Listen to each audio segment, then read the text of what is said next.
नमस्कार दोस्तों, मेरे YouTube चैनल TVS पामिस्ट्री में आप सभी का बहुत बहुत स्वागत है। दोस्तों, अगर आप भी अपने हाथ का वीडियो बनवाना चाहते हैं या अपनी हस्तरेखाओं के संबंध में कोई जानकारी चाहते हैं तो इस व्हाट्सएप नंबर पर व्हाट्सएप मैसेज कर सकते हैं। कृपया कॉल ना करें।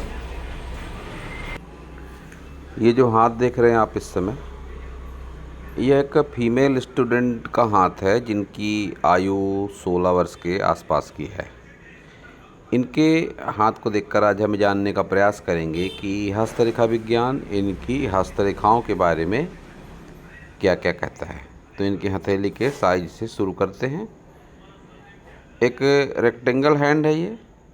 जब भी ऐसा हाथ होता है किसी का तो ऐसे लोग शारीरिक मेहनत के साथ ही मेंटल वर्क करके भी अपनी आजीविका चलाते हैं।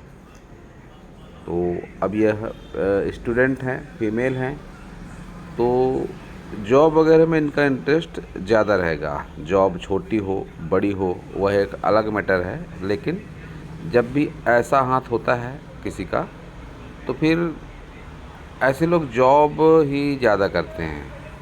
साधारण घरेलू व हाउसवाइफ बनकर जीवन गुजारना ऐसे लोग, विशेषकर स्त्रियां, पसंद नहीं करती हैं।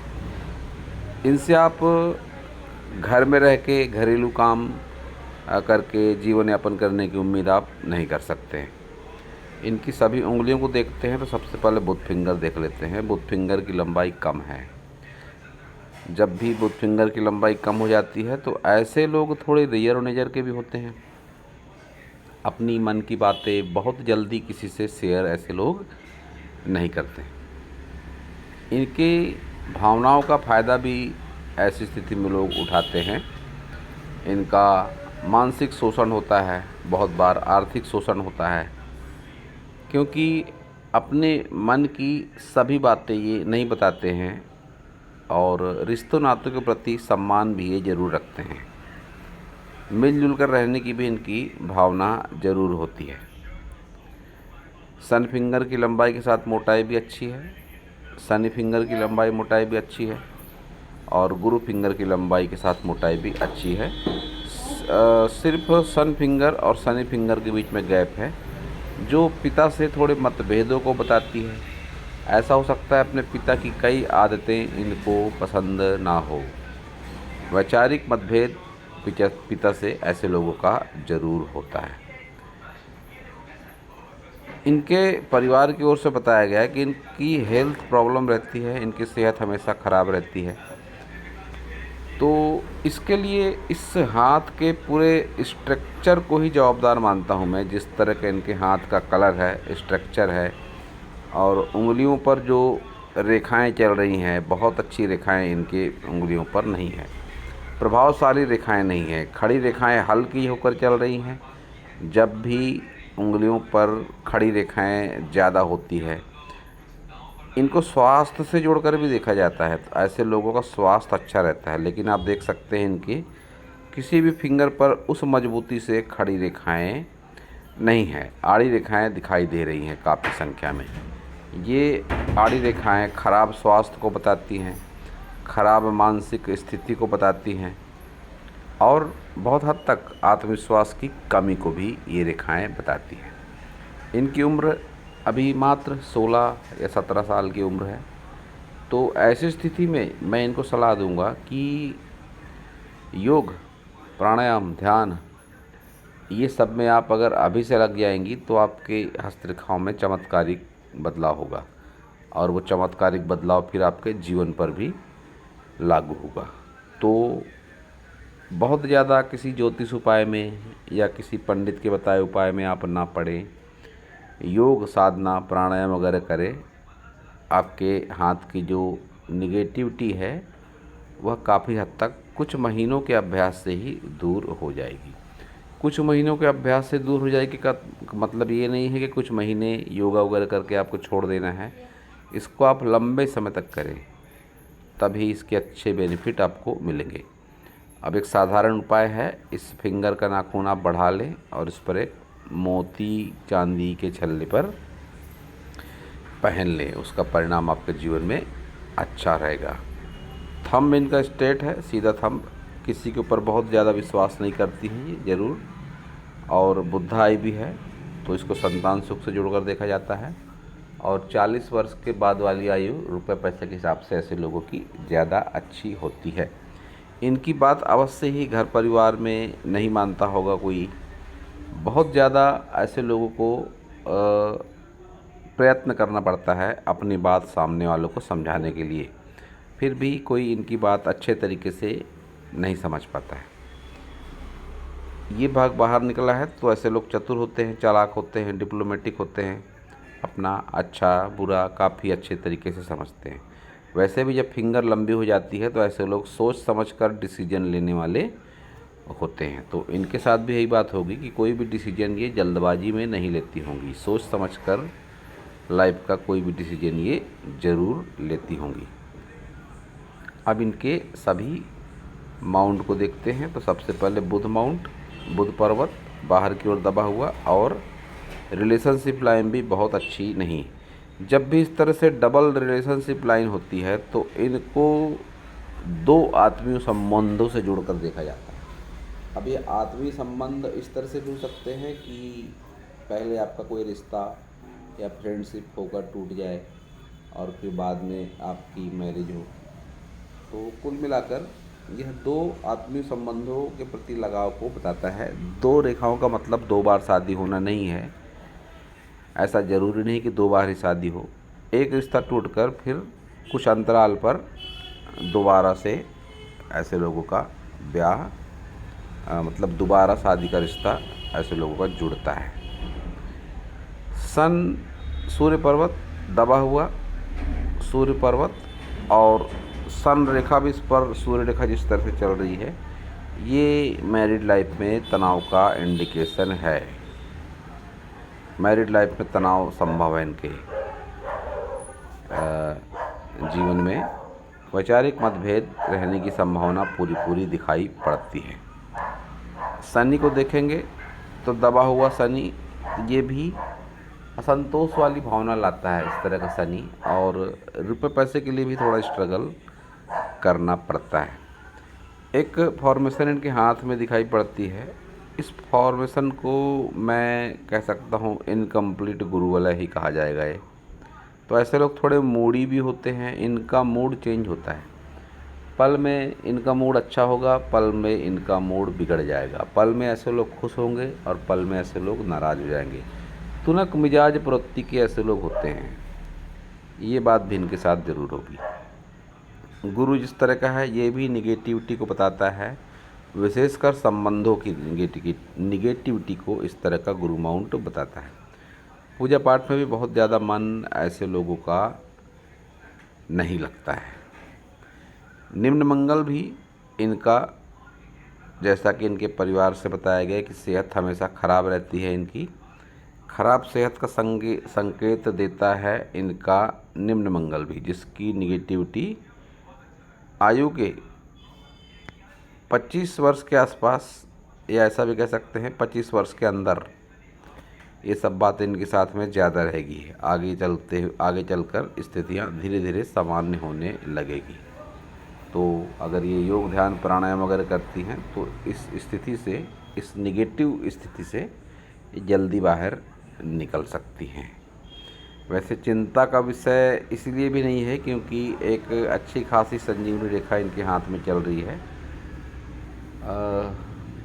अच्छी खासी तो नहीं कह सकते इसे, ठीक ठाक से संजीवनी रेखा है ये, क्योंकि ये कुछ दोहरी होकर चलती हुई भी लगती है।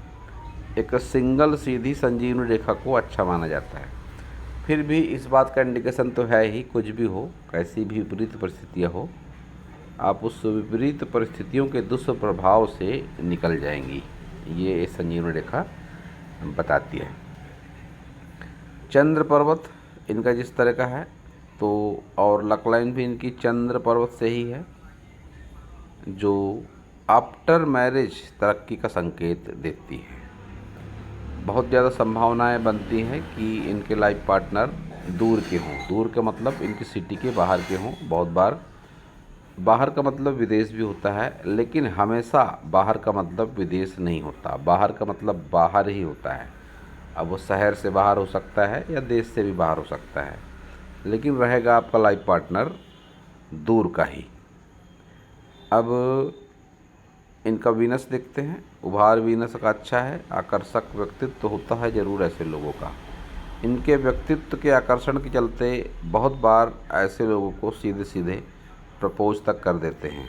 इनका ऐसा आकर्षक व्यक्तित्व होता है कि बहुत बार ऐसे लोगों के पीछे पड़ जाते हैं लोग, अब वो मेल हो या फीमेल हो। मेल है तो फीमेल पीछे पड़ जाएंगी, फीमेल है तो मेल पीछे पड़ जाएंगे। इनके व्यक्तित्व में आकर्षण ज़रूर होता है। राहु इनका दबा हुआ ज़रूर है, लेकिन अच्छा धन त्रिकोण है जिसको कहते हैं मनी ट्रायंगल। ये भी 40 के बाद एक्टिवेट होता है और बढ़िया रुपया पैसा रहता है। ये बुद्धा आई, मनी ट्रायंगल, संजीवनी रेखा इस बात का संकेत है कि लाइफ में रुपया पैसा रहेगा आगे की एज में। इतना तो ज़रूर रहेगा कि लाइफ स्टाइल आप आसानी से मेंटेन कर पाएंगे, जो एक अच्छी बात है। इनकी सभी मेजर लाइनों को अगर देखते हैं तो इनमें कर्व बहुत ज़्यादा नहीं है, जो इनके प्रैक्टिकल माइंड को बताता है। लाइफ लाइन हो, माइंड लाइन हो या हार्ट लाइन हो, इन पर कर्व ज़्यादा नहीं है। तो प्रैक्टिकल माइंड है, भावनाएं बहुत ज़्यादा इनके भीतर नहीं है, भावनाओं में जीना इनको पसंद नहीं है। एक सीधी सरल सच्ची सोच होती है ऐसे लोगों की, जो इनको बहुत बार स्वार्थी का टैग भी ऐसे लोगों पर लगा देते हैं। ऐसे लोगों के बारे में कहा जाता है कि बहुत ही मतलबी है, स्वार्थी है, ऐसा भी इनको लोग ज़रूर कहते होंगे। अब इनका क्वेश्चन था कि लाइफ पार्टनर के बारे में बताइए, जॉब के बारे में बताइए, हेल्थ के बारे में बताइए। तो लाइफ पार्टनर जो भी होंगे आपके, वो आपकी मनमर्जी के मुताबिक ही चलने वाले होंगे, या ऐसा भी बोल सकते हैं, ऐसा भी कह सकते हैं कि उनको आपकी मर्ज़ी के हिसाब से चलना पड़ेगा। और थोड़े बहुत मनमुटाव भी आपके उनके साथ में ज़रूर रहेंगे। और जॉब वाली बात है तो हाँ, आप जॉब कर सकती हैं। जॉब करेगी तभी आपकी जॉब आप करेंगे तभी आपका माइंड ज़्यादा अच्छे से सेट रहेगा, क्योंकि जब भी इस तरह से हथेलियों पर ज़्यादा रेखाएं होती हैं, आपके सारे माउंटों पर रेखाओं का जाल सा बिछा पड़ा है। आप सोचते बहुत ज़्यादा होंगे ज़रूर, अनावश्यक बातें भी सोच लेते होंगे।